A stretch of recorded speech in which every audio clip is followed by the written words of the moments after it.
श्री सद्गुरुनाथ महाराज की जय। सजयति सिंदूरवदनो देवो यत्पादपङ्कजस्मरणं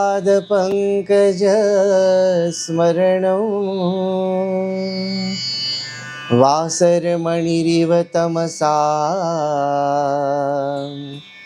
राशिन्नाशयति पापानां।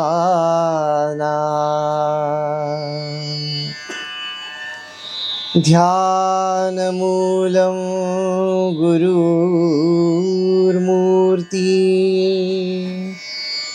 पूजामूलं गुरुर्पदम्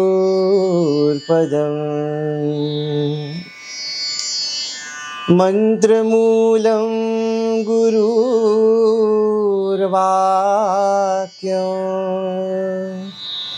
मोक्षमूलं गुरुकृपा। नमः पुण्यजले देवी नमः सागर गामिनी नमोस्तु पाप निर्मोचे नमो देवी वरानने नमोस्तु ते ऋषिवर संघ सेविते नमोस्तु ते त्रिनयन देह निसृते नमोस्तु ते सुकृतवतां सदा वरे नमोस्तु ते सततं पवित्र पावनी। ह्रीं श्रीं नर्मदायै नमः। ह्रीं श्रीं नर्मदायै नमः।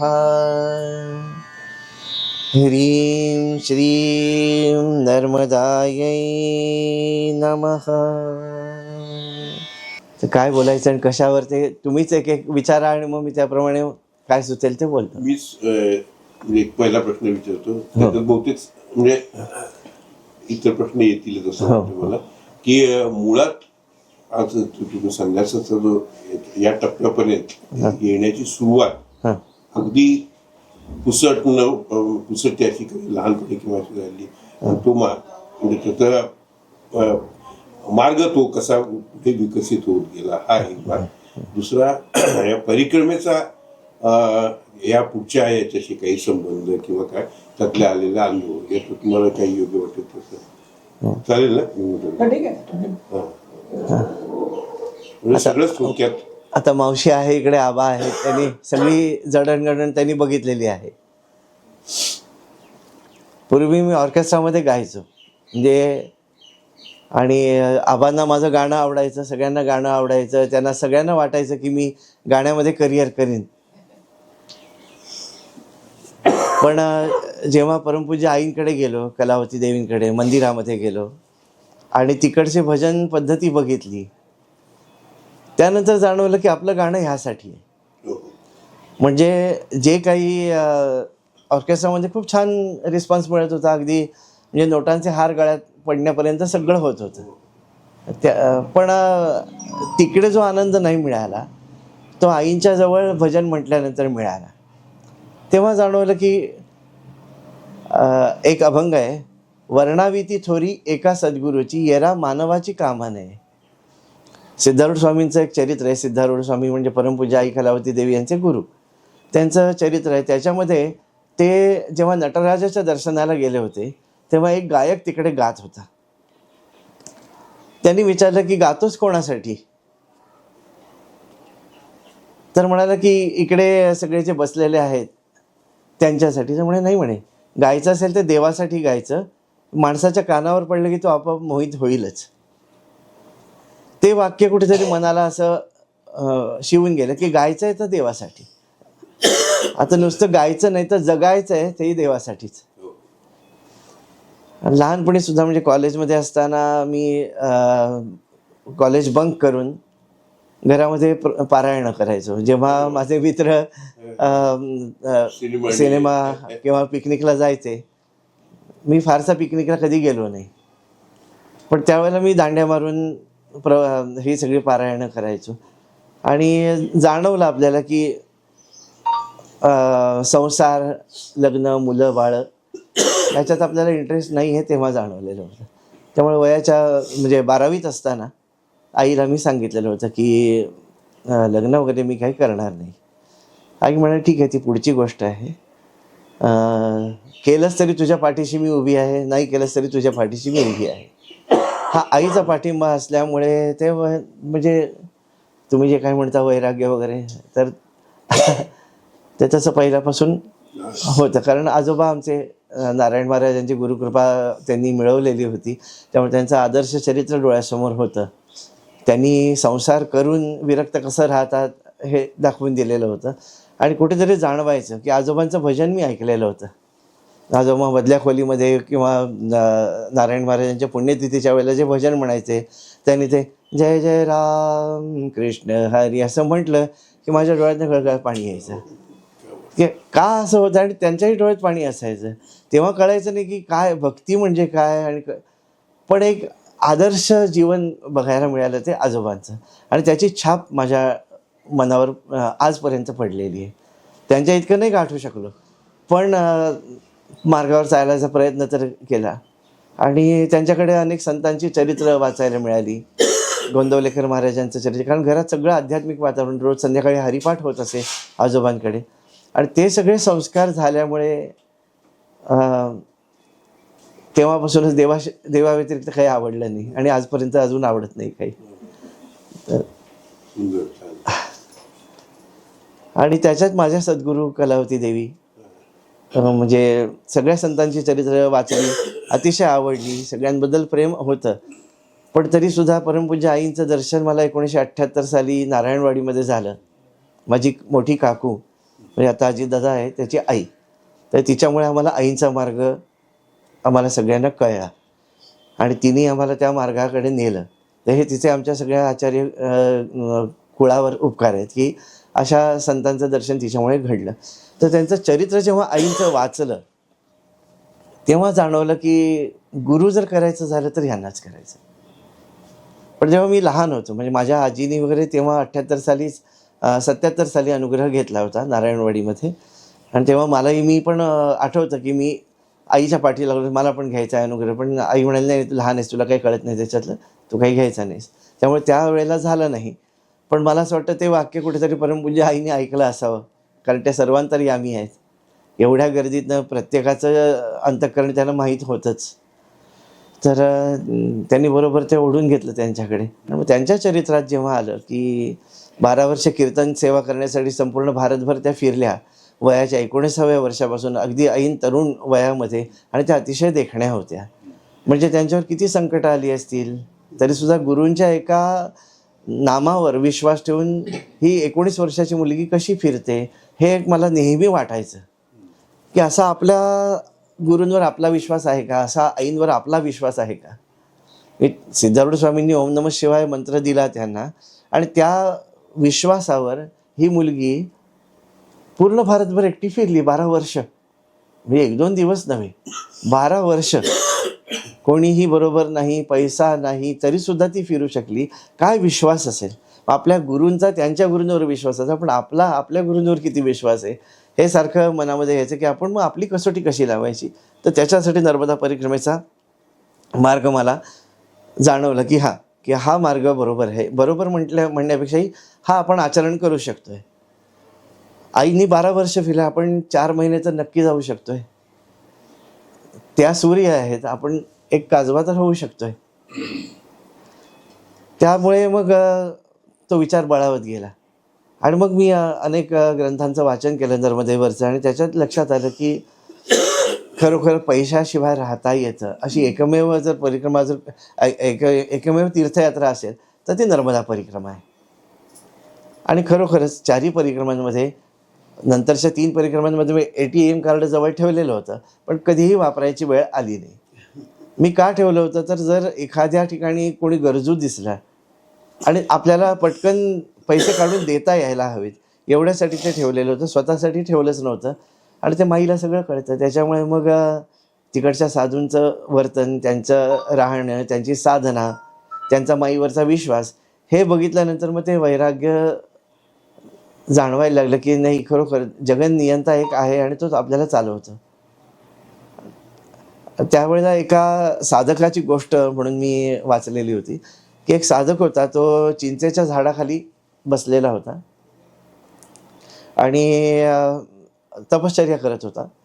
तपश्चर्या करत असताना तो देवाला सारखा म्हणायचा की देवा तू आहेस याच्याबद्दल संशय नाही माझा, पण मी काही न करता माझा योगक्षेम तू चालवशील हा विश्वास अजून माझ्या मनात नाही, म्हणून मी संन्यास घ्यायला थांबतोय म्हणाला.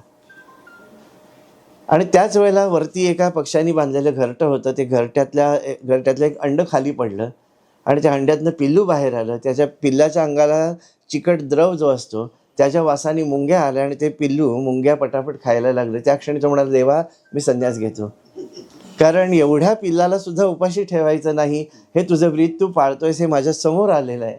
तर मग आता जर मी संन्यास घेतला नाही, आता जर तुझ्यावर विश्वास ठेवला नाही, तर माझ्यासारखा करंटा मीच. ही गोष्ट वाचल्यानंतर आणि परिक्रमेतले अनुभव घेतल्यानंतर माझ्या गुरूंकडे मी याचना केली होती की स्वामीजी मला संन्यास घ्यायचा आहे.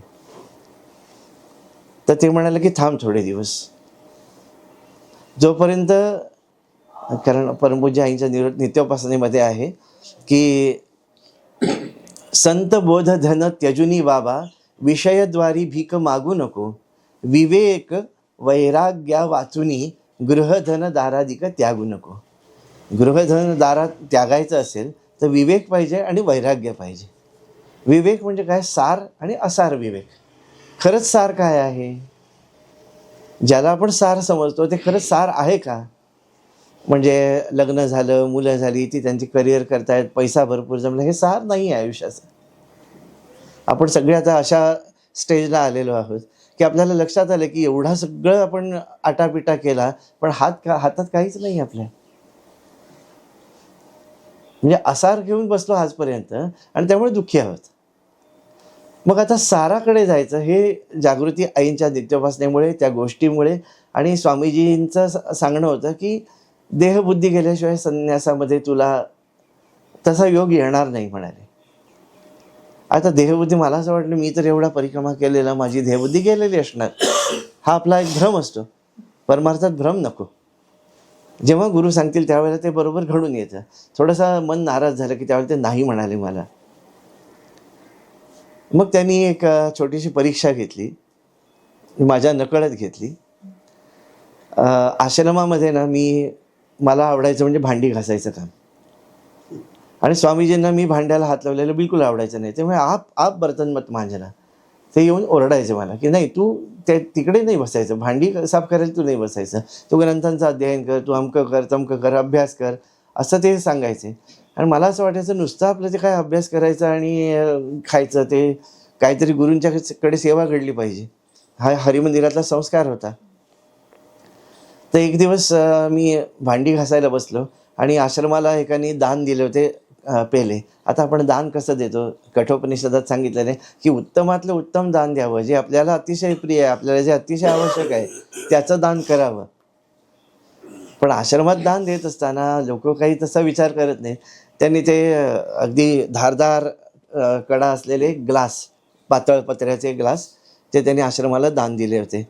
आणि स्वामीजींच्या नकळत पटकन घासायचं म्हणून मी त्या ग्लासामध्ये हात घालायला गेलो आणि जवळजवळ 1 इंचाची अशी चीर पडली हाताला आणि त्याच्यातनं रक्त वाहायला लागलं भळभळा. सगळेजण, तो गोपाळ वगैरे ओरडला, अरे आचार्यजी खून बहुत बह रहा है.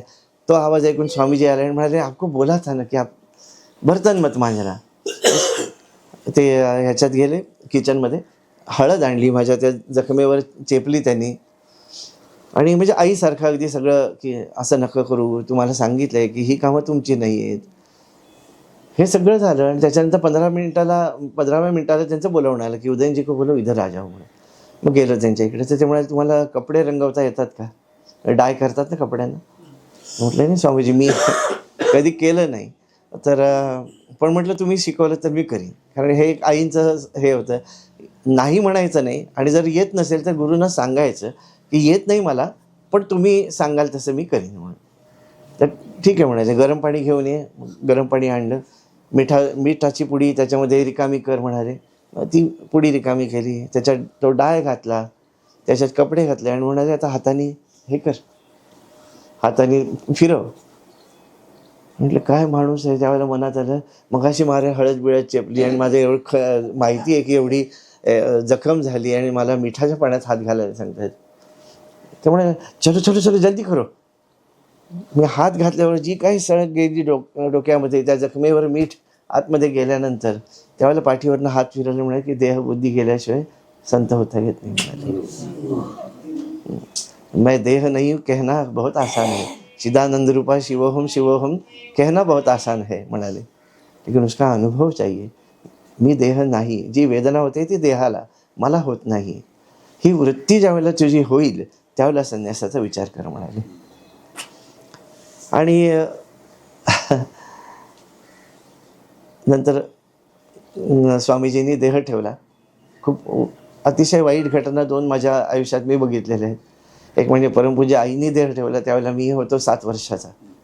त्यावेळेला गुरु म्हणजे काय, देव म्हणजे काय, त्याचा विरह म्हणजे काय माहीत नव्हतं.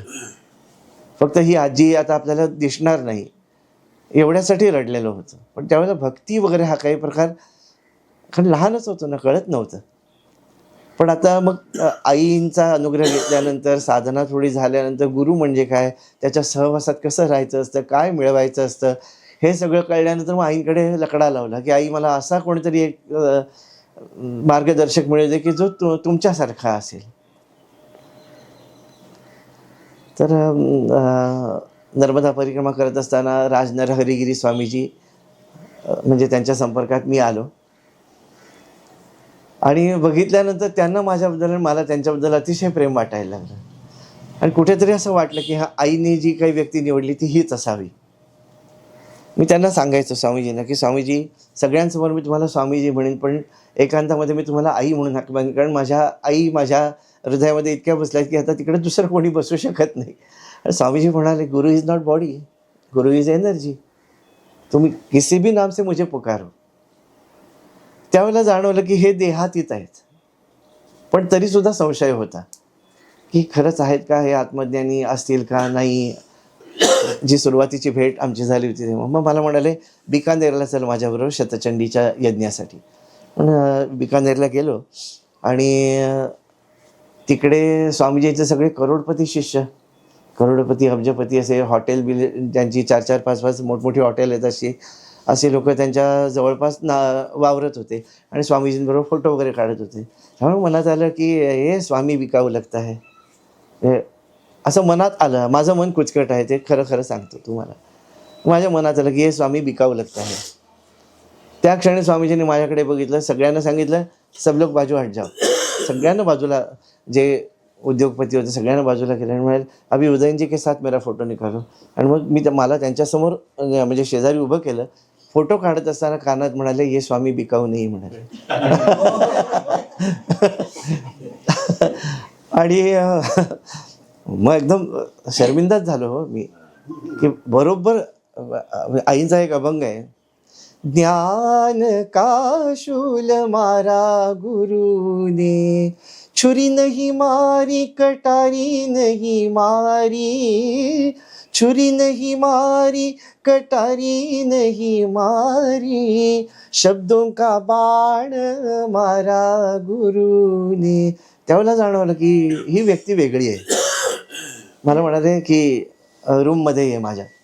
त्यांच्या रूममध्ये गेल्यावर त्यांनी सांगितलं की आम्ही, म्हणजे त्यांच्या पूर्वायुष्याबद्दल ते फार कमी बोलत असत, पण त्याच्यातलं एक त्यांनी सांगितलं की माझे आजोबा हायकोर्टाचे जज आहेत, वडील मल्टीनॅशनल कंपनीमध्ये डायरेक्टर आहेत, म्हणजे तोंडात चांदीचा चमचा घेऊन जन्मलेल्यांपैकी मी एक आहे. मला काही पैशाची कमी नव्हती, तरीसुद्धा हे वैराग्य धारण करून मी घर सोडलं. तेव्हा 5 रुपयेसुद्धा बरोबर न घेता मी निघालो. म्हणजे मी ह्या लोकांमध्ये काय येतो तर ह्यांनी जो काही पैसा कमवलेला आहे त्याच्यातनं देवासाठी यांनी काहीतरी खर्च करावा आणि यांची धनशुद्धी व्हावी म्हणून या लोकांकडे मी येतो. त्याच्यामुळे तुम्ही गैरसमज करून घेऊ नका, साधूवर असा संशय घेऊ नका, असं त्याने सांगितलं. म्हणजे छान माझं संशय निराकरण केलं आणि मला म्हणाले की तुम्ही शृंगार खूप छान करता देवाचा, तर तुम्ही देवीला नटवण्याची सेवा तुम्ही करा. मग मला तेव्हा पण परत जागृत झाला आतमध्ये की हरिमंदिरात मला सगळ्यात छान रांगोळी काढणारा, छान हार करणारा म्हणून प्रसिद्ध होतो. इकडे तर माझं कला कसब दाखवायला आता मला मिळतं आहे. आणि खरोखर म्हणजे मुंबईहून विमानाने सुगंधी फुलं यायची, त्याचे हार करून देवीला घालायचे वेगवेगळ्या डिझाईनमध्ये, आणि मी सगळं शृंगार वगैरे करायचो. आणि स्वामीजी आले की सगळेजण कौतुक करायचे, काय सुंदर शृंगार केला आहे, वाह वाह एकदम. स्वामीजी आले की ये क्या बनाया है, वो निकाल दो, ये निकाल दो. असं राग यायचा की अरे सगळेजण कौतुक करताय, तुम्ही हे मला सगळं बिघडवायला लावताय, असं मनात यायचं. पण आईचा एक संस्कार होता की गुरूंच्या पण बोलायचं नाही. गुरु जे काय करतात त्याच्यात आपलं हित असतं. अखंड 9 दिवस हाच प्रकार. मी आपलं सगळं छान करून ठेवायचं आणि स्वामीजी येऊन बिघडवून टाकायचे. आणि परत लोक आपल्या अहंकाराला तेल पाणी घालतच असतात. स्वामीजी जरा बाजूला झाले की लोक म्हण आपने बनाया था ना वो बहुत अच्छा था, ये स्वामीजी ने सब बिगाड़ दिया म्हणून. आपण त्याही वेळेला गुपचूप बसायचं, कारण का गुरुनिंदेचा एक शब्द गेल्यानंतर साधना मायनसमध्ये जायला सुरुवात होते. म्हणून गुरुनिंदा चुकून सुद्धा होऊ द्यायची नाही. असे 9 दिवस झाले आणि 10वा दिवस आता समाप्तीचा दिवस. त्या दिवशी शृंगार करताना डोळ्यात पाणी आलं. म्हणून देवीला म्हटलं माझ्या गुरूंना आवडत नाही का मी केलेला शृंगार तुझा, आज तरी असं होऊ देत की माझ्या गुरूंना मी केलेला शृंगार आवडत देत. त्या क्षणी पाठीवरनं हात फिरवला, उदयनजी पास हो गए आप म्हणाले. आप बहुत सुंदर डिज़ाइन बनाते थे लेकिन उसमें अहंकार था मैं अच्छा बनाता हूँ, आज आपने गुरु सेवा के लिए बनाया तो भगवती को अच्छा लगा. इतकं सूक्ष्म दृष्टी ठेवणारा सद्गुरू पाहिजे. आणि त्याच्याकडनं जे काही अपमान होतात आपले, ते आपल्या अभिमानावर घाव घालण्यासाठी असतात. तर ते जाताना म्हणाले, असं खूप खूप अनुभव आहेत त्यांचे असे. आणखीन एक सांगतो अनुभव त्यांचा, म्हणजे ते काय होते हे सांगण्यासाठी मी जनरली काय असतं, गुरूंसाठी शिष्य सगळं बांधतात, म्हणजे अगदी आश्रम बांधणं वगैरे शिष्य करतात. पण एक मी खरोखर नर्मदा माईच्या कृपेने असा भाग्यवान की रिन्युएशन करत असताना स्वामीजींनी एक खोली सेपरेट बांधायला सांगितली आणि सगळ्यांना सांगितलं की उदयनजी आले ना की इकडे राहतील, ही उदयनजींसाठी मी बांधलेली रूम आहे म्हणाले.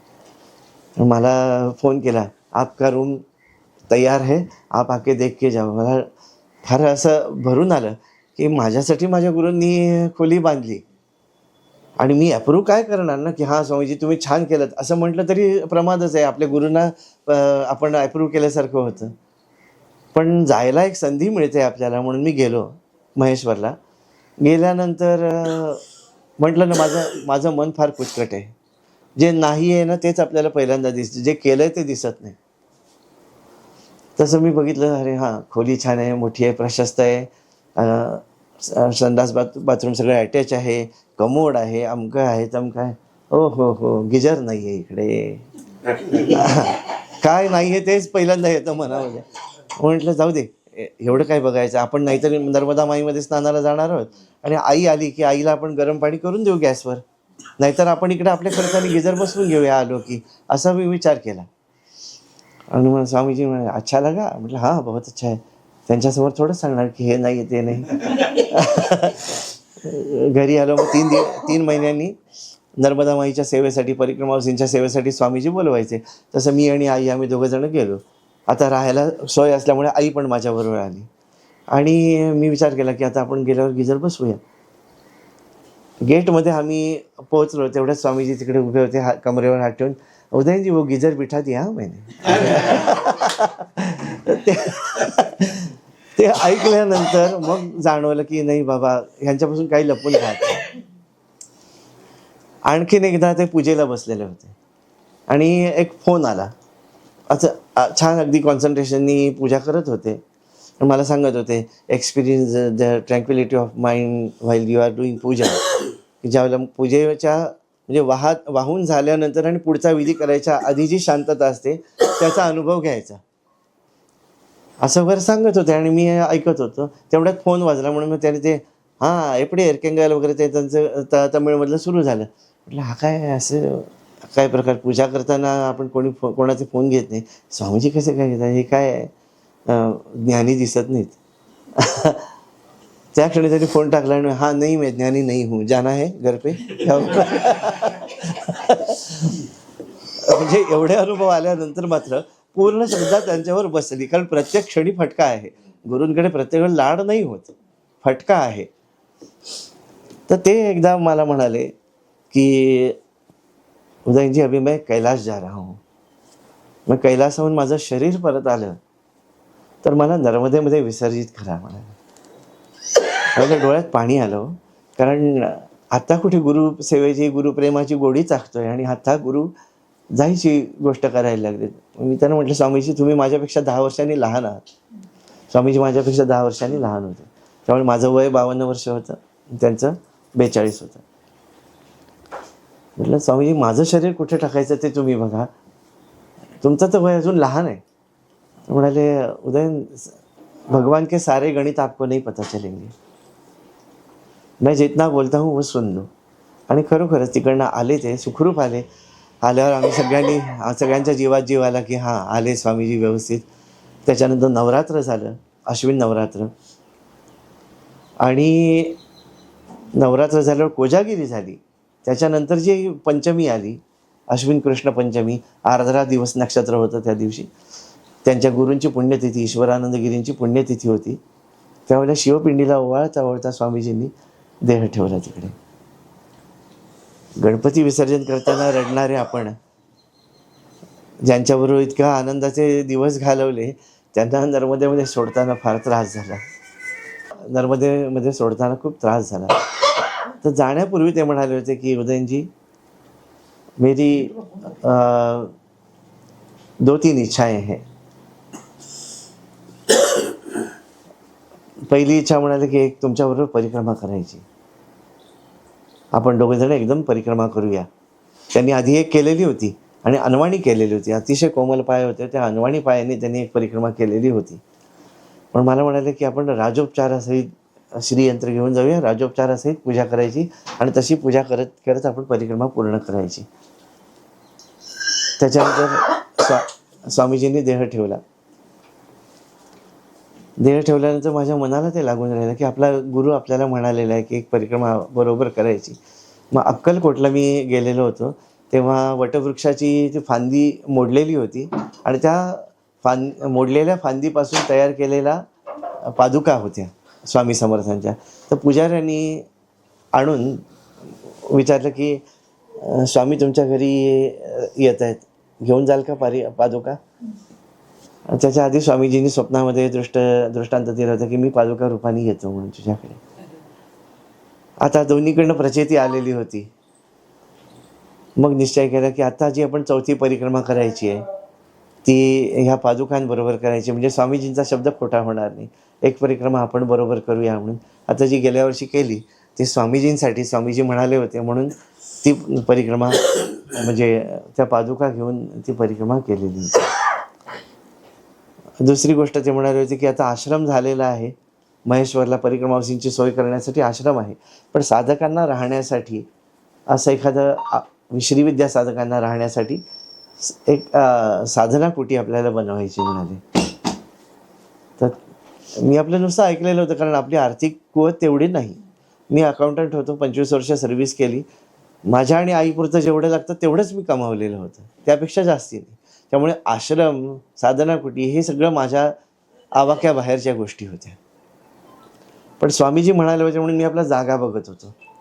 नर्मदा माईला सांगायचो की एखादी जागा माझ्या गुरूंसाठी आहे का गं तुझ्याकडे. तिच्याजवळ जाऊन तिच्याशी हितगुज करायचं.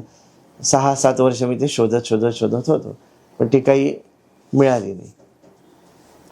त्यानंतर जबलपूरहून एक फोन आला गेल्या वर्षीच, गोडबोले म्हणून एक आहेत, त्यांचा फोन आला. ते म्हणाले की जबलपूरजवळ काही जागा आहेत तर तुम्ही येता का बघायला. म्हणून ते बघायला म्हणून गेलो होतो मी.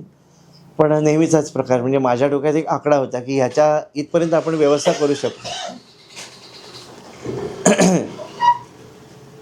याच्यापेक्षा जास्ती असेल तर आपल्याला काही घेता येणार नाही. म्हणून 3 जागा त्याने दाखवल्या. तिन्ही जागा, म्हणजे जागा आवडली तर बजेटमध्ये नसायची, जी बजेटमध्ये असेल ती जागा आवडायची नाही. असं सारखं सारखं झाल्यानंतर मग गौरी घाटावर गेलो आणि चक्क मैयाला म्हटलं, हे तुझं शेवटचं दर्शन, आता परत येणार नाही तुझ्या काठावर कधीही. जर तुझ्याकडे माझ्या गुरूंसाठी जागा नसेल तर तुझ्या काठावर मी परत येणार नाही. असं म्हणून निघालो परत. गाडीमध्ये बसलो, म्हणजे माझ्या मित्रांनी कार आणलेली होती, त्या कारमध्ये बसलो आणि सगळ्यांना तंबी दिली, खबरदार देवाचं नाव बिव घेतलं आणि कुठलंही कॅसेट नाही लावायचे आणि काही लावायचंच नाही, काही ऐकायचंच नाही मला आता. सगळेजण एकदम असं टेन्समध्ये. आमच्यातले आचार्य जागे झाले होते तेव्हा. त्याच्यामुळे म्हटलं काही लावायचं नाही, अजिबात कोणी बोलायचं सुद्धा नाही. जो बोलेल त्याला आज माझ्याकडनं मार खायलाच. म्हटलं मारत नाही मी, पण सांगितलं त्यानं तसं. आणि जबलपूरहून मैया क्रॉस करायला लागते ब्रिजवरनं. मग तिला म्हटलेलं आहे ना की आता तुझं दर्शन घ्यायला येणार नाही परत. जेव्हा तो ब्रिज जवळ आला तेव्हा डोळे मिटून घेतले की आता तुझं दर्शन पण नाही घेणार, तुला जर माझ्या गुरूंसाठी जागा नसेल तर दर्शनही नाही घेणार. ते पार झाली. मैया पार करून आम्ही नागपूरहून समृद्धी महामार्गाने इकडे यायला सुरुवात केली. अकोला 40 किलोमीटर असा बोर्ड आला आणि त्या क्षणी फोन वाजला माझा. तर प्रतिभा चितळे हे नाव तुम्हाला माहिती असेल, की ज्यांचे व्हिडिओ भरपूर आहेत याच्यावर यूट्यूबवर आणि खूप लोकांनी ऐकलेले आहेत. त्यांचा फोन होता. ते म्हणाले की अरे तू जागा शोधत होतास ना, तर लछवाऱ्यामध्ये काही जागा आहेत त्या बघ ना येऊन. मनात लगेच असं सुरू झालं, आपण आता माईला अगदी मारे सांगून आलो आहे की परत येणार नाही तुझ्या काठावर, आणि लगेच आता हे असं आले, काय करावं कळेना. आईला फोन केला. आई म्हणाली की अरे गेलाच आहेस, बाहेर पडलाच आहेस, तर आणखीन 1 दिवस मी एकटी राहीन, तू जाऊन ये. 1 दिवस उशिरा आलास म्हणून बिघडते कुठे. तेवढ्यात मामे भाऊ जो आहे ना आता माझ्याबरोबर आलाय तिकडे, तो घरी आला होता आणि तो म्हणाला, दादा मी आत्याबरोबर राहायला आलो, तू काय आज रात्रीची काळजी करू नकोस, आत्याबरोबर मी राहतो. म्हणजे आता माझी ती चिंता पण मैयांनी मिटवली होती. मग निघालो आणि रात्री 9 वाजता लछवाऱ्यामध्ये जाऊन पोहोचलो. रात्री 9 वाजता काही जागा बघणं शक्य नव्हतंच. चितळे मैयांच्या आश्रमामध्ये राहिलो त्यावेळेला मैयाचा खळखळाट ऐकू येतो रात्री निरवायचा. त्यावेळेला एखादी लहान मुलगी कशी हसते, कशी जिरवली तुझी, येणार नाही म्हणत होतास ना, यावंच लागलं तुला. जगात सत्ता माझी चालते, तुझी नाही चालत. तू काही म्हणशील, तुला खेचून आणायचं सामर्थ्य माझ्यात आहे. मग थोडासा आनंदही झाला, थोडा रागही आला की का असं खेळतेस माझ्याशी. आणि दुसऱ्या दिवशी सकाळी ज्या जागा बघू त्या पसंत आणि त्या बजेटमध्ये. मग आत्ता जी जागा घेतली ते 3 जण भाऊ आहेत, ते आले आणि म्हणाले की बाबाजी तुम्ही 1 पैसासुद्धा आता देऊ नका, आपण आजच्या आज रजिस्ट्रेशन करून टाकू, जागा तुमच्या नावावर करतो. मग तेव्हा म्हटलं की नाही, आमच्या आईंना फुकटचं चालत नाही काही. म्हणजे त्यांनी बिस्किटचा पुडासुद्धा फुकटचा घेतला नाही. म्हटलं माझी कपॅसिटी किती आहे मी बघतो घरी जाऊन, त्याच्यानंतर तुम्हाला सांगतो, आठवड्याभरात तुम्हाला कळवतो. जर माझ्याकडनं शक्य नसेल तर तुम्ही ती जागा दुसऱ्यांना दिली तरी चालेल. इथपर्यंत बोली करून आलो होतो. तर ते म्हणाले तो आप 1 साल के बाद आओ लेकिन ये जगह आपके लिए ही रखेंगे. म्हटलं ठीक आहे. घरी आलो. आईला म्हटलं, आई अकाउंटमध्ये फक्त 5,000 रुपये, ते आपलं महिन्याचा खर्च छान चालतोय, त्याच्याबद्दल काही प्रश्न येत नाही. जागा घेणं इतके काही नाहीत आपल्याकडे. काय होईल ते म्हटलं आता बघूया. पाऊल तर पुढे टाकलंय. तेवढ्यात हैदराबादचे एक शंभूनाथ सिंग म्हणून आहेत, त्यांचा फोन आला. ते आपल्याकडे येत असतात मध्ये मध्ये उत्सवाच्या वेळेला हैदराबादहून. तर ते म्हणाले की तुम्हाला एक गोष्ट सांगतो, म्हणजे तुम्ही नाही म्हणायचं नाही. आता मी इकडे जाऊन आलो वगैरे त्यांना काहीही माहीत नव्हता. तर म्हटलं सांगा. ते म्हणाले की स्वामीजी मला म्हणाले होते की एक विशिष्ट अमाऊंट स्वामीजींनी माझ्याकडे मागितली होती आश्रमासाठी, आणि तेव्हापासून आम्ही ती अमाऊंट बाजूला ठेवलेली आहे आणि ती मी ट्रान्सफर करतो आहे, तुमचा अकाउंट नंबर द्या. तर म्हटलं ठीक आहे. किती असतील स्वामीजी, बहुतेक तरी 11,000 वगैरे त्या नवचंडीच्या ह्याच्यासाठी दक्षिणा घ्यायचे, यजमानांची दक्षिणा म्हणून. तर तेवढे असतील. नको नको करता करता पण ते म्हणाले नाही मी देणारच आहे आणि ती तुम्हालाच द्यायची, स्वामीजींचा दृष्टांत तुम्हालाच द्यायची ती. ठीक आहे, त्याला नंबर दिला. दुसरा एक दुबईहून फोन आला, गुरुबंधूचाच. तो म्हणाला की दादा, कोल्हापूरच्या जवळ माझी जागा आहे, ती तू नाही म्हणालास, तिकडेही बघायला गेलो होतो जागा, कुठेतरी होऊ देत. तर तो म्हणाला की तुला ती आवडली नाही जागा म्हणून माझ्याही मनाला लागलंय, मी पण एक असं काहीतरी ठरवलेलं आहे आणि ते मी अकाउंटला टाकतोय, मला अकाउंट नंबर पाठव. दुसऱ्या दिवशी त्याचा फोन आला आणि मी काय बघायला गेलो नाही की किती टाकलेत काय टाकलेत. मग असे 3 दिवस गेले, त्यांनी दोघांनी पैसे टाकलेले होते. मग यांचा फोन आला गजेंद्र सिंग म्हणून की बाबाजी क्या हुआ आपका? तो म्हटलं मैं अभी बैंक में जाऊंगा, पासबुक अपडेट करूंगा, उसके बाद मैं आपको फोन करता हूँ. म्हटलं तुम्ही जागा कितीची म्हणून सांगताय? तर ते म्हणाले की सगळं होऊन रजिस्ट्रेशन सहित 10.5 लाख होतील म्हणाले. म्हटलं की आपको शाम तक संध्याकाळपर्यंत सांगतो, पण बहुतेक तुम्ही दुसऱ्यांना देऊन टाका जागा, असं, कारण एवढे टाकले असतील असं काही आपल्याला वाटत नाही होतं. जाऊन जेव्हा अपडेट केलं तेव्हा माझ्या अकाउंटला 11 लाख रुपये होते.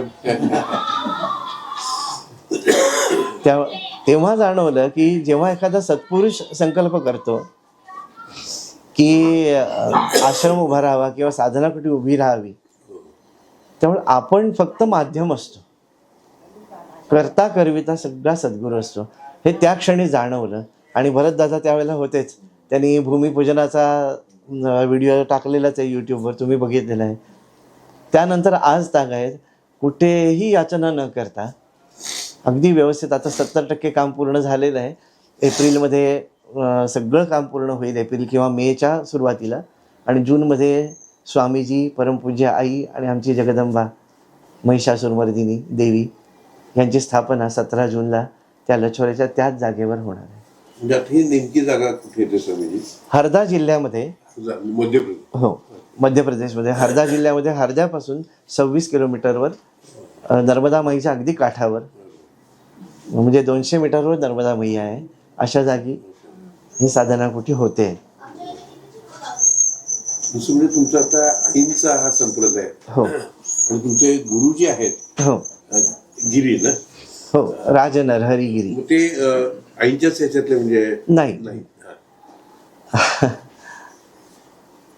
हा थोडासा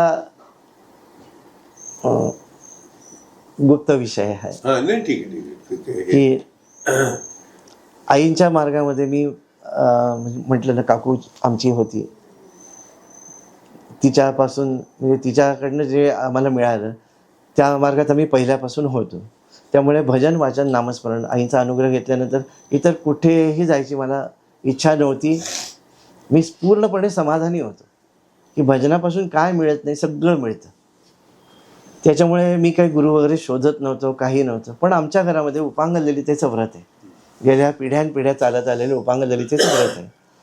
तर जेव्हा मुंज झाली आणि आईंकडनं प्रवचनामध्ये ऐकलं होतं की जे काय कराल ते जाणून करा, आईने कुठल्याही देवाची पूजा करू नका म्हटलं नाही, कुठेही जा, काही करा, पण जाणून करा, जे काय करायचं ते जाणून करा, डोळसपणे करायला पाहिजे. उगाच आपल्या आजीने सांगितलं या पडजीने सांगितलं म्हणून असं करतं, हे करू नका.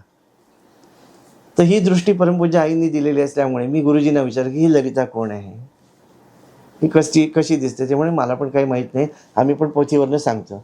मग घरात जे मोठे होते ललितेचं स्वरूप काही कोणाला माहीत नव्हतं, काय असते ती पूजा, काय आणि कशासाठी करायची, उपांग का म्हणतात, कोणीच मला उत्तर देऊ शकलं नाही. शेवटी गुरुजींना विचारलं काय करू ह्याच्यासाठी. त्याच्यामुळे हे काम्य व्रत आहे. हे जसं ते श्रीपती आणि गोपतींनी विद्याप्राप्तीच्या उद्देशाने ते व्रत केलेलं होतं, तू पण देवीकडे मागून घे की तू कोण आहेस ते मला कळू देत आणि तुझी माहिती देणार कोणतरी मला मिळू देत म्हणून. मग त्यावेळेला संकल्प घेतला की आई तुझं स्वरूप काय आहे ते कळण्यासाठी मी हे यावर्षीचं व्रत करतोय. आणि त्याच्या 3ऱ्याच दिवशी म्हणजे अष्टमीच्या दिवशी दसी पंडित म्हणून एक गृहस्थ आमच्या घरी आले आणि ते म्हणाले की मी इकडनं जात होतो आणि काय माहीत नाही म्हणे, त्या बुक स्टॉलमध्ये गेलो आणि ललिता नित्यार्चन म्हणून एक पुस्तक अगदी छोटंसं एवढंसं ते पुस्तक, ते म्हणाले मला घ्यायची बुद्धी झाली आणि असं आतून वाटत होतं हे आचार्यांकडे नेऊन दे. आणि त्यांनी आणून ते माझ्या हातात दिलं. तेव्हा पहिल्यांदा ललिता देवीचा फोटो मी बघितला आणि ते सगळं मग त्याच्यातली पूजा पद्धती वगैरे. मग श्रीचक्राची अधिष्ठात्री देवता ललिता हे कळलं. श्रीचक्र काय आहे, मग ही उपांग का, आणि तिला ललिता म्हणतात, मग ही उपांग ललिता काय आहे, हे सगळे प्रश्न यायला लागले. मग एक जण आला आणि तो म्हणाला, अरे एवढं तुमच्याकडे छान ते 48 जोड्या करता, अमकं करता तमकं करता, तर ललिता सहस्त्रनाम म्हणत नाही का तुम्ही? म्हटलं तिचं पण असतं सहस्त्रनाम, आम्हाला विष्णू सहस्त्रनाम माहिती होतं, बाकी काही माहीत नव्हतं. मग मार्केटमध्ये गेलो, ललिता सहस्त्रनामाचं पुस्तक आणलं. पण ते उद्यत भानूस हे काय आपल्याला जमणार नाही, एवढं कठीण संस्कृत वगैरे काय आपल्याला जमत नाही. 8वीत एकदा संस्कृत सोडलं, त्याच्यानंतर संस्कृतच्या पुस्तकाला हात लावलेला नव्हता. त्याच्यामुळे मग ते तसंच राहिलं. 1-1.5 वर्ष गेलं असेल. आणि आईंचे शिष्य मधलूर दादा म्हणून एक होते, बेळगावला असायचे. तर ते जोगेश्वरीला आले होते आणि त्यांना जोगेश्वरीहून डोंबिवलीला घेऊन जायचं होतं कारनी. तर योगेश करवीर म्हणून एक मित्र आहे माझा, त्याच्या कारनी आम्ही आणणार होतो. तो म्हणाला की दादांना आणायचं, दादा आणि आई दोघंच जण आहेत बरोबर, तर तू पण चल, त्यांना आणायला जाऊया आपण. म्हटलं हरकत नाही, मी येतो. मग गेलो आणि मधलूर दादांना घेऊन येत असताना त्यांनी पाठी सुरू केलं, श्रीमाता श्री महाराजनी श्रीमत सिंहासनेश्वरी चिदग्निकुंड. मी त्याला त्याच्यात थांबवलं. त्याने म्हटलं, दादा हे ललिता सहस्त्रनाम आहे ना? होय म्हणाले, तुला कसं माहिती? म्हटलं दादा मी प्रयत्न केला पण मला काय ते जमत नाही. म्हणाले ती संस्कृत आहे ना. कसं जमत नाही? म्हणाले ये पाठी येऊन बैस. मग आईंना पुढे बसवलं, मला त्यांच्या शेजारी बसवलं आणि जोगेश्वरी ते डोंबिवली पूर्ण त्यांनी ललिता सहस्त्रनामाची संथा दिली, ललिता सहस्त्रनाम कसं म्हणायचं. आणि मग मला फार आनंद वाटायला लागला. मग ते ललिता सहस्त्रनाम कंठस्थ झालं अगदी, म्हणजे असं की जाता येता खाता पिता उठता बसता त्याचे पाठ व्हायला लागले माझ्याकडनं. मग सारखं वाटायला लागलं की तरी हे जरी मिळालं तरी हे अपूर्ण आहे, अजून आपल्याला कळलं नाही की ललिता काय, तिची उपासना पद्धती काय. मग आईना म्हटलं की आई आमच्या घराण्यात इतकी वर्ष आहे पण असं समाधानकारक मला नाही कळत आहे हिच्याबद्दल काही, तर कोणीतरी असं भेटू दे. आणि IDBI बँकेचे जनरल मॅनेजर CV रमणी म्हणून ते डोंबिवलीत आले होते. प्रसाद बेंद्रे म्हणून एक माझा मित्र आहे, त्याच्या घरी आले होते. प्रसादनी मला सांगितलं की ते रमणी सर येणार आहेत आणि तू येच, रात्री आपण आज सत्संगासाठी बसायचं आहे, पहाटे वगैरे घरी जाशील तू, म्हणजे रात्री 9ला ये बरोबर, थोडंसं आपण हे होईल नाश्ता वगैरे, त्याच्यानंतर ते बोलणार आहे. तर म्हटलं कुठला विषय? म्हणे ललिता देवी. म्हटलं अरे जे आपण मागतोय तेच मिळत आहे. मग गेलो तिकडे आणि सगळेजण जमलेले होते, पण कंटिन्यूस ते माझ्याशीच बोलत होते, ललितेबद्दलच बोलत होते.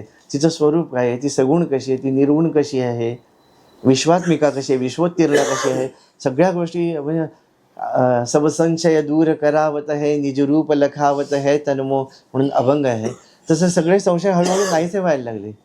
मग मी त्यांना विचारलं हे उपांग काय प्रकार आहे, उपांग ललिता काय प्रकार आहे? त्यामुळे ती अन्नपूर्णेश्वरी आहे.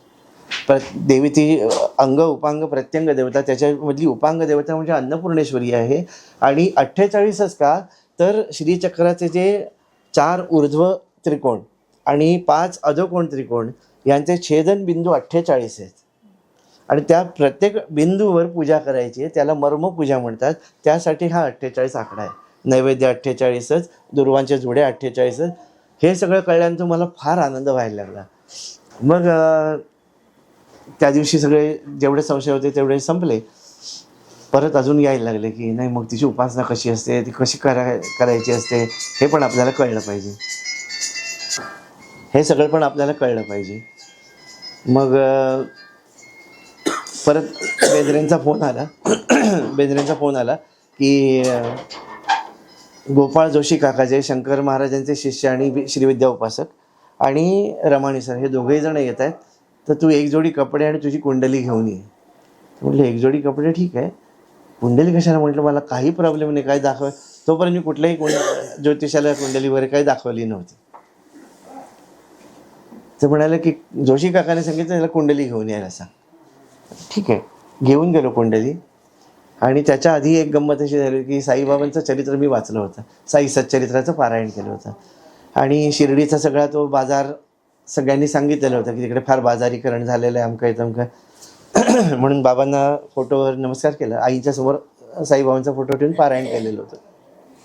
साईबाबांना म्हटलं मी काय शिर्डीला येणार नाही दर्शनाला, पारायण वगैरे झालेलं आहे, तुम्हाला इकडनंच माझा नमस्कार. आणि प्रसाद बेंद्रेंनी बोलवलं म्हणून त्यांच्याकडे गेलो. तर घरात त्यांनी नेलंच नाही मला. इनोव्हा गाडी उभी होती. मधल्या सीटवर मध्ये मला बसवलं. एका बाजूला गोपाळ जोशी काका, दुसऱ्या बाजूला रमाणी सर. पुढे एक व्यक्ती बसली होती ड्रायव्हरच्या शेजारी आणि पाठी प्रसाद बेंद्रे आणि त्यांचा मित्र. असे दारं बंद केली आणि सद्गुरू श्री साईनाथ महाराज की जय, आता आपण शिर्डीला चाललोय म्हणाले. म्हटलं अरे बापरे, आता ह्यांच्याबरोबर जरी गेले गर्दी थोडीच कमी होणार आहे. तेवढ्या समोरच्या सीटवरचा माणूस म्हणाला, माझं नाव नाईक आणि मी शिर्डीच्या ट्रस्टवर आहे, तुम्हाला काही गडबड गोंधळ होणार नाही, बाबांचं दर्शन शांतपणे घडवतो. आता शिर्डीचे ट्रस्टीच आपल्याबरोबर आहेत म्हटल्यावर गेलो तिकडे, बाबांचं दर्शन वगैरे घेतलं. पण मला असं काही भाव बी उचंबळून आले नाहीत तिकडे. पण जिकडे साईबाबा बसायचे द्वारकामाईच्या समोर, त्या दगडावर डोकं ठेवत असताना मात्र सगळा बांध फुटला आणि रडायला लागलो. मी का रडायला लागलो आजही कळत नाही. मग जोशी काकांनी पाठीवर, असं आहे तुला माहिती आहे का आपण कोणाकडे राहणार आहोत? म्हटलं कुठलं तर हॉटेल असेल. नाही, म्हाळसापतींच्या नातवाच्या घरी आपली राहण्याची व्यवस्था केली. साईबाबांचे जे भक्त म्हाळसापती त्यांच्या घरी राहण्याची व्यवस्था केली आपली. मग तिकडे गेलो. मग तिकडे काय रात्री 10 वाजता ते जोशी काका म्हणाले, आईंची भजनं म्हण. आईंचं पुस्तक कायम बरोबर असायचं. मी आपलं सोमवार झाला, मंगळवार झाला, अजून म्हण, अजून 3:30पर्यंत, 10 ते 3:30 त्याने मला आईंची भजनं म्हणायला लावली. 3:30 वाजता एकदम म्हणाले की तुझी कुंडली काढ. मी आपलं घाबरून त्याला म्हटलं की मला काही विचारायचं नाही, मला काही प्रॉब्लेम नाहीच आहे म्हटलं. गप्प बस रे, तुला काय कोणी विचारले, कुंडली दाखव तुझी. दिली त्यांच्या हातात कुंडली. मग ते दोघं जण, ते आणि रमाणी सर, अरे he is born for Srividya, you should give him diksha. दोघंच एकमेकांमध्ये. मी त्यांना म्हटलं मला पण थोडं विचारा की पाहिजे का, म्हणून मला नको आहे म्हटलं. माझा आईंचा मार्ग आहे आणि मला दुसरं काही नको म्हणून. मग रमाणी सर म्हणाले की मनाविरुद्ध काय आम्ही करणार नाही, तू काळजी नको करू, तू आईंना विचार की मी दीक्षा घेऊ का. तर म्हटलं माझी ना एवढी साधना नाही की मी आईच्या समाधीसमोर बसीन, आई मी घेऊ का आणि आईने मला सांगावं, एवढी साधना माझी नाही आहे. मी फक्त जप करतो, भजन करतो, एवढंच मला येतं. ते म्हणाले एक छोटीशी साधना आहे, ती करशील का? तर म्हटलं करीन, पण जमलं तर करीन, कारण मी आत्ता कमिटमेंट काही देत नाही. त्यामुळे 40 दिवस तुमच्या इकडे पुरातन शिवलिंग कुठे आहे का डोंबिवलीजवळ? म्हटलं खिडकाळेश्वर आहे. तर मग तिकडे रोज 40 दिवस जायचं आणि एक साधना सांगतो तेवढे करायचं. म्हटलं नाही जमणार, कारण मला मंदिरातल्या सेवा असतात, ऑफिस असतं आणि माझे त्यावेळेला गाण्याचे कार्यक्रम वगैरे ते सगळं असं, ह्याच्यात मला 40 दिवस काय तिकडे जायला जमणार नाही. तर पहिल्या दिवशी आणि शेवटच्या दिवशी जा, मधल्या दिवशी घरच्या शिवलिंगावर कर, एवढं तर जमेल ना. मग मला वाटायला लागलं की फारच चेष्टापणा आपण करतो की एवढं सांगताय तर करून बघूया ना. मग खिडकाळीला जाऊन पहिला अभिषेक केला. त्यांनी ज्या पद्धतीने सांगितलं त्याप्रमाणे आईंचं आवाहन केलं. घरी आपलं ते करायला लागलो आणि 32व्या दिवशी परमपूज्य आई स्वप्नामध्ये आल्या आणि म्हणाल्या की माझी इच्छा म्हणून तू श्रीविद्या दीक्षा घ्यावीस, त्यांच्या मुखातून मीच देणार आहे, तुझा गुरु काही बदलणार नाही. आता एवढं सांगितलं तरी सुद्धा जागा झाल्यावर लगेच बुद्धी जागृत होते ना आपली, की आपण ह्याचसाठी केलं म्हणून हे दिसलं स्वप्नामध्ये, ह्याला काय बाहेरनं प्रमाण काहीतरी मिळायला पाहिजे ना, त्याशिवाय कसा विश्वास ठेवणार. चरित्रामध्ये हेच आम्हाला जास्ती आवडतं की तुम्हाला दृष्टांत झाल्याप्रमाणे मला पण झालं पाहिजे तरच ते मानायचं, नाहीतर स्वतःच्या कल्पनाच आहेत. त्यामुळे म्हटलं चला त्याच्याचमुळे दिसलं असेल, आपण काय फार मनावर घ्यायचं नाही. 10व्या मिनिटाला रमाणी सरांचा फोन, लँडलाईन होते त्यावेळेला मोबाईल काही आलेले नव्हते. तर त्यांचा फोन आला. बोले क्यों उदयन, अभी भी संशय है, आज माताजी ने बता दिया ना कि दीक्षा लेनी है. मग म्हटलं की आता ठीक आहे, आईंची इच्छा म्हणून मग त्यांनी ती दीक्षा दिली. मग त्यांच्या संप्रदायाप्रमाणे एका विशिष्ट दीक्षेच्या पलीकडे ब्रह्मचार्याला ते देत नाहीत. मग मला चिडचिड सुरू झाली की जर पूर्ण द्यायचं नव्हतं, हे असलं अर्धवट नको मला. नर्मदा माईशी भांडायला म्हणून एक परिक्रमा केली, 3री परिक्रमा जी केली, 3री नव्हे 2री परिक्रमा जप करतच केली. जो जप होता तो पूर्ण केला. रामघाटावर आम्ही ग्रहणाच्या दिवशी पोहोचलो. चंद्रग्रहण होतं. ग्रहण लागताना नर्मदा माईमध्ये स्नान केलं. ग्रहणाच्या काळामध्ये त्या शिवलिंगाजवळ बसून, पांडवेश्वर शिवलिंग आहे, पांडेश्वर म्हणतात त्याला, त्याच्याजवळ बसून जप केला ग्रहण काळामध्ये. आणि ग्रहण संपल्यावर पुन्हा स्नान केलं. आणि माझ्याजवळ जेवढे पैसे जमलेले होते दक्षिणेचे, कोण कोण द्यायचे ते एका ब्राह्मणाला देऊन पूर्ण मोकळा झाला. आता काही नाही आपल्याकडे. आणि शिवमंदिराच्या बाहेर झोपलो. पहाटे 3 वाजता कोणीतरी उठवून बसल्यासारखं उठून बसलं. माझ्या शेजारी दोघं परिक्रमावासी होते, ते मला दिसत होते, दोघे जण झोपले होते. आम्ही तिघच होतो त्या मंदिरामध्ये. संपूर्ण लाल प्रकाश, त्याच्यामध्ये एक स्त्री उभी आहे. ती म्हणाली की तुझी पुढची दीक्षा आहे ती महेश्वरला होईल. आता हे सुद्धा परत मी म्हटलं की आता आपण झोपलेलो नाही आहोत, आपल्याला दिसतंय डोळ्यासमोर, जागे आहोत, भास नाही आहे, पण तरीसुद्धा आपण हे कोणाला सांगायचं नाही. म्हणून परिक्रमा तशीच पूर्ण केली. घरी आलो, नर्मदा पूजन केलं. नर्मदा पूजन करून उठलो आणि फोन वाजला. फोनवर तेव्हा ट्रू कॉलर आलेलं होतं, त्यावेळेला महेश्वर स्वामीजी म्हणून हे आलं, म्हणजे नाव आलं त्यांचं. आणि मग त्यांनी त्यांच्या साऊथ इंडियन स्टाईलमध्ये मला विचारलं, हे उदयन जी, आज रात को निकलो वहाँ से, कल सवेरे आपको दीक्षा देनी है, भगवती का आदेश है, भगवती का आदेश हो गया है. तर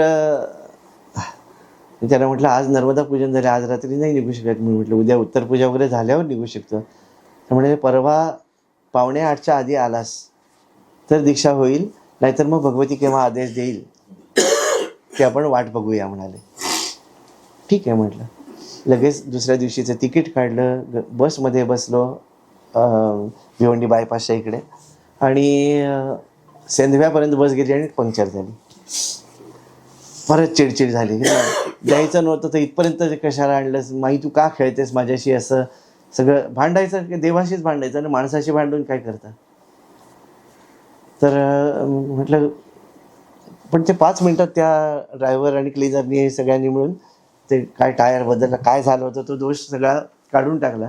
आणि बरोबर 7:15च्या सुमाराला मी फुडी हॉटेलला उतरलो.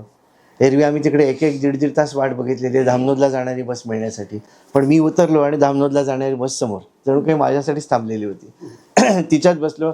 धामनोदला गेल्यावर म्हटलं महेश्वरची बस जर आता वेळेत मिळाली तर ठीक आहे, नाहीतर गेला आजचा चान्स. 2 किलोमीटरवर धामनोद आहे. धामनोदला गेलो, तिकडे उतरलो. महेश्वरची बस अगदी म्हणजे त्यांनी अशी उभी केली की ह्या बसमधनं त्या बसमध्ये पाय टाकला, की खाली पण उतरायला लागलं नाही. मी बसलो बसमध्ये आणि बस सुटली. आणि बरोबर 7:32 वगैरे झाली असती आणि मी आश्रमाच्या दारात. स्वामीजी ऐसे कमरे में, हे कितना टाइम लगा दिया, जाओ नर्मदा जी में स्नान करके आ जाओ, 7:45 से पहिले करना. आता माझ्याकडे फक्त 8 मिनिटात हे सगळं करायचं आहे. 8 ते 10-12 काही मिनिटात. आणि ते म्हणाले शिवलेलं वस्त्र घालू नको, शिवलेलं वस्त्र नको दीक्षेच्या वेळेला. आता ही पंचायत, बाकी सगळी वस्त्र अशी होती, पण आतमधली वस्त्र जी असतात ती शिवलेलीच असतात. काय करावं विचार करायलाही जास्ती वेळ नव्हता. मग रामदास स्वामींसारखं ते पंचा जो होता तो फाडून लंगोटी लावली, त्याच्यावर म्हणजे आधी स्नान केलं, मग लंगोटी लावली आणि वस्त्र नेसून 7:40ला स्वामीजींच्या खोलीमध्ये त्यांच्यासमोर जाऊन बसलो. स्वामीजींनी लगेच आधी सगळं करून ठेवली होती पूजा वगैरे. मग मला न्यास करून, माझ्या अंगावर न्यास करून ते म्हणाले की ही दीक्षा ज्याला दिली असा तू पहिला आणि शेवटचा शिष्य आहे, ह्याच्यानंतर कोणालाही ही दीक्षा देणार नाही मी. तर मला आश्चर्य वाटलं. मी त्यांना म्हटलं की पहिला ठीक आहे, शेवटचा का, म्हणजे कळेल काही दिवसांनी. आणि मग त्याच्यानंतर मग म्हणजे मी बघितलं 5-6 वर्ष स्वामीजींचा सहवास मिळाला होता, पण जी मला दीक्षा दिली ती तेवढ्यावरची दीक्षा फक्त त्यांच्या शिष्यांपैकी त्यांनी मला दिलेली होती. आणि मग त्याने सांगितलं की आपसे भगवती की कृपा से आपका सब हो जाएगा. त्याप्रमाणे आता विजयदुर्गा, मग त्यांचं विजयरामजी नाव होतं पूर्वाश्रमीचं, आणि त्यांना विजय ह्या नावाबद्दल अतिशय प्रेम होतं. म्हणून त्यांनी रामाला सुद्धा विजयराम, कृष्णाला विजय कृष्ण अशी नावं दिलेली आहेत.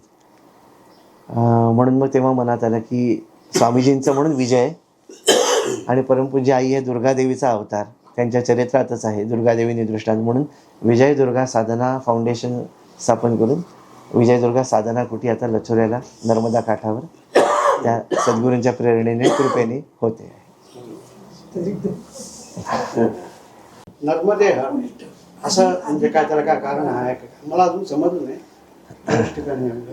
तर ते काय कसं नर्मदे हर ही प्रार्थना आहे. प्रार्थना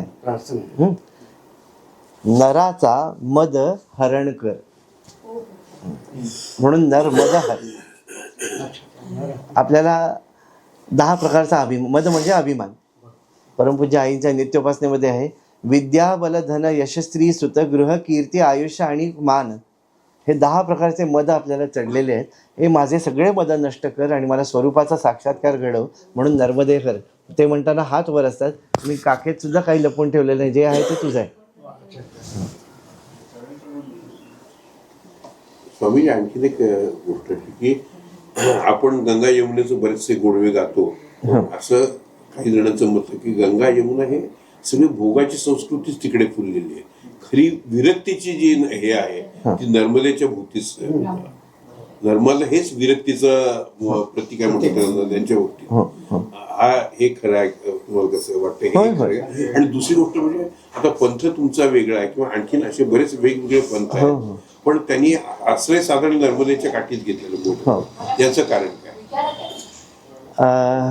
एक तर नासाच्या शोधानुसार जगातला सगळ्यात जुना प्रवाह नर्मदा मैया आहे. हां, म्हणजे हे आता खूप म्हणतात ना भौतिक झालं, पण वायू पुराणामध्ये 237 अध्याय, स्कंद पुराणामध्ये 237 अध्याय नर्मदेवर लिहिले गेलेले आहेत. भगवान व्यासांनी 2 ठिकाणी तिची स्तुती केलेली आहे, ती पण 237 अध्यायांमध्ये. एवढं विपुल वाङ्मय ना गंगेवर आहे, ना यमुनेवर आहे, ना सरस्वतीवर आहे. ते विपुल वाङ्मय सगळं नर्मदेवर आहे. याचं कारण काय तर शंकरांनी तपश्चर्या केली होती आणि त्यांना असं त्यांच्या मनात आलं, कलियुगामध्ये सामान्य माणसाला मोक्षाचा मार्ग कसा सोपा होईल याचं चिंतन करण्यासाठी भगवान शंकर तपश्चर्याला बसले. आणि त्यांच्या तपश्चर्येने त्यांच्या ज्या गळ्यामध्ये जे विष होतं त्याचा दाह त्यांना असह्य झाला. या सगळ्या गोष्टीमुळे त्यांच्या अंगातून स्वेद धारा वाहायला लागल्या, म्हणजे घामाच्या धारा वाहायला लागल्या. आणि त्या घामाच्या धारांनी एका प्रवाहाचं रूप धारण केलं. हे मार्कंडेय ऋषींनी जे सांगितलं ते सांगतो. आणि तो प्रवाह एका कन्येच्या रूपामध्ये परिवर्तित झाला आणि ती कन्या तपश्चर्येला बसली. तपश्चर्येला बसल्यानंतर शिव प्रसन्न झाले. म्हणाले की काय हवं तुला? तर म्हणाले, बाबा मी तुमचीच कन्या आहे. तुम्ही ज्याच्यासाठी चिंतन केलं की कलियुगामध्ये सर्वसामान्य व्यक्तीला मोक्षमार्ग कसा सुलभ होईल यासाठी तुमचं चिंतन चालू असताना माझा जन्म आहे, म्हणून मला तोच वर द्या की जो माझ्या नर्मदा जलाकडे नुसतं बघेल. दर्शनादेव नार्मदम. गंगेमध्ये स्नान करावं लागतं, यमुनेमध्ये स्नान करावं लागतं, तेव्हा ते फळ मिळतं. पण नुसतं नर्मदेच्या जलाच्या दर्शनाने मोक्ष आहे. म्हणून नर्मदा मोक्षदायिनी आहे, वैराग्यदायिनी आहे. आणि नंतर गंगा मैया पण तपश्चर्येला बसली होती. तिचीही तपश्चर्या पूर्ण झाली. तिला विचारलं तुला काय हवं? तर म्हणाले की वर्षभर लोक जे माझ्यामध्ये पाप टाकतात त्याच्यामुळे मला असह्य झालं आहे, ह्या पापाचं निरसन मी कसं करू? तेव्हा त्यांनी वरदान दिलं की तू दर गंगा दशहऱ्याला नर्मदेमध्ये स्नानाला जात जा. त्यामुळे त्या मार्कंडेय ऋषींनी वर्णन केलं आहे की काळ्या गायीच्या रूपात गंगा येते आणि पांढऱ्या गायीच्या रूपाने परत जाते.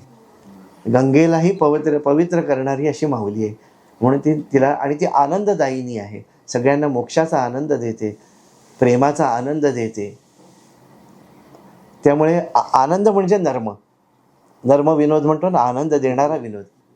तर नर्म दा, आनंद देणारी, म्हणून ती नर्मदा आहे. आणि म्हणून अशा पतित पावन माऊलीचीच प्रदक्षिणा होते. कारण जिचा जन्मच मुळात उद्धारासाठी झाला आहे. आणि उद्धार कधी होतं? वैराग्य आल्याशिवाय होत नाही. म्हणून ते म्हटलंय, रेवा तटे तपः कुर्यात देह त्याग जान्हवी तटे. रेवेच्या काठावर तपश्चर्या करायची आणि गंगेच्या काठी जाऊन देह सोडायचा. हे मार्कंडेय ऋषीने सांगितलेलं आहे.